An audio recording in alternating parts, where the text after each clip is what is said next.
like be with them, be a partner with that person if they've never they can't help and guide you as well. But what does that have to do with anything?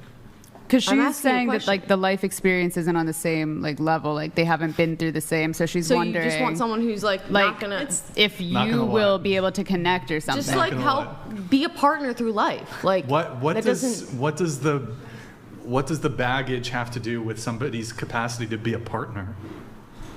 Like I said, we were talking about I think I know what she's asking. We were talking about you lose someone. What do I have in common in your life, right? Yeah. If you've never lost someone at 25, then how can you be a partner, be the best partner for that person? How would the 25-year-old be a good partner for the other? She might not. Compassion. You learn as you go. Yeah. You learn as you go. You get tried in the fire, and then that's where somebody's character is going to show, because you don't build character in bad times. Bad times is when your character actually shows the character you already have. This is actually an interesting thought. So, I've had this experience with nurses, actually. And so there's this idea that nurses tend to be more empathetic, but nurses have very stressful jobs, and they're actually frequently around severe illness, death. And what I've actually found, having dated a couple nurses, it's not clear to me if they're more empathetic than their counterparts who are not in the healthcare field. What do you mean? Nurse over. Yeah. You can almost say that somebody who's around that stuff all the time, it actually starts to diminish. And they get desensitized. I can see people getting desensitized. I could understand that, but maybe it's because they understand that part on a different level, and they're already in that type of wisdom. But so they already understand that. Do you think if there's a girl who's otherwise great personality, attractive, but she hasn't been to a funeral, that I'm fuck that bitch. I'm not going to talk. Really? Is that? No, I don't mean it like that. But you're oh, well, she hasn't gone through this, so why would you date her? No, I was asking you a question generally. What was the She was asking, may I? Yeah. She was asking, how is that younger person with fewer life experiences going to be a good partner to the older person? How are they going to know how to support that person in these life situations? But, I really think that it'll just come naturally to what your character is. It's going to come out. That's one thing that you're pretty much guaranteed, is you'll have plenty of opportunities to practice. But what? I guess so, but I feel like you have to go through things to know where you're going to be. You kind of have to. You can't just that's kind of experiencing life. You're going to know more than just reading a book about it. You got to go and do it. Well, I don't know. I actually, if I'm dating a girl, I actually want to protect her from as many things as possible that could potentially hurt her. Yeah. I don't want, frankly, a lot of women in the entertainment industry, for example, the entertainment industry, super cutthroat, super toxic, a lot of weird people, both men and women.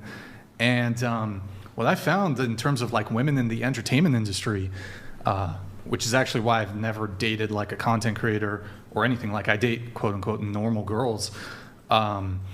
When you, for example, a lawyer, for example, if a woman's an attorney, she typically becomes less of what men are typically attracted to. Because to be a lawyer, you have to be disagreeable, and you become well practiced in argumentation. And I don't want to argue with a girl, and expanding beyond just a lawyer, businesswomen, the corporate world, super cutthroat, and so you tend to become a bit more masculine. And so I guess my hope would be to, protect my girl from my woman, girlfriend, my woman from those sorts of experiences. But then how, That was a bunch of word salad. Sorry, guys. I know what you mean, but I know that was word salad on my part. Oh, what a nice response. Okay, so if like I want to make enough money so my girl doesn't have to work. See, that's like that's so, kind of sweet. but what is the reason for like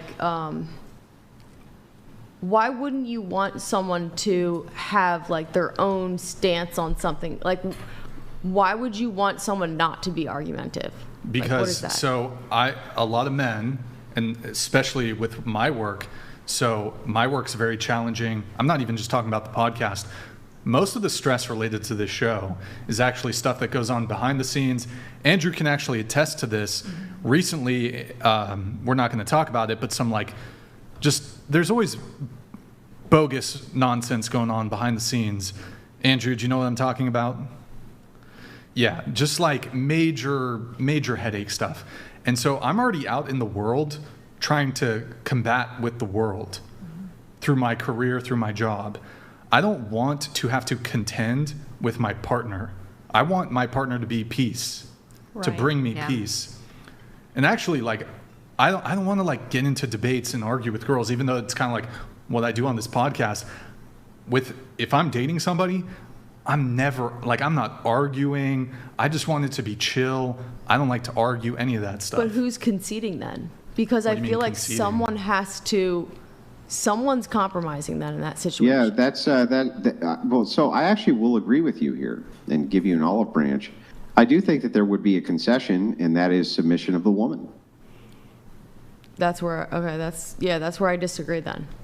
Well, yeah, what's wrong with a woman submitting to a man? I just don't like. I understand like there can be scenarios like there are scenarios like, you know, intimacy and stuff like that. There are scenarios where like that can be a thing, but like I don't know why like it wouldn't be valued, like an opinion on like say like you said like a debate on something like what fruit is like. Well, I don't know. You can't really debate on fruit because that's like objective, but like something that is subjective. But even a thing which is subjective.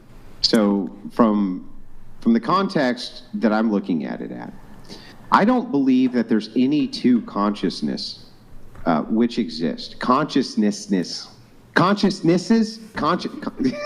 It's a joke. Kidding. Trying to lighten the mood. I don't think that there's ever going to be two people who come into contact where one doesn't ultimately end up dominating the other to some degree. I don't even believe that that's possible. I don't think that there's ever going to be a such thing as true equality between two people ever. I don't even think that such a thing is a possibility. So if you're in a relationship with another person, one person is going to be the dominant head. Why would that person not logically be the person who is physically stronger and the person who has to go and make the bread and make the financial choices for the household? That seems to kind of track and follow. The protector is going to be the person who ultimately is looked at as the leader and the leader of the household. So why shouldn't the woman submit to him? Here's what I would be interested in hearing is what would you define as Well, can submission? you let her answer real quick? Oh, sure. Just real quick. So I would say like for that. So that's like that. My issue with that is like you don't value my opinion on, like you said, financial decisions, right? That's not true. But you said like you're the dominant, like you're the end all be all. And so I think, well, I think you're making like a conflation. It's not that. So, for instance, I'm married. I value my wife's opinion, but what if we're having a conflict and I don't agree with her? If I say, look, I don't agree. I think right now it's the time for our family to take risk. And you don't think it's time for our family to take risk. While I value your opinion, your input, ultimately the decision falls on me to make that choice. And so I'm going to lead our family towards risk, let's say, or less risk. Let's say she says, I want to do something which is more risky to our finances.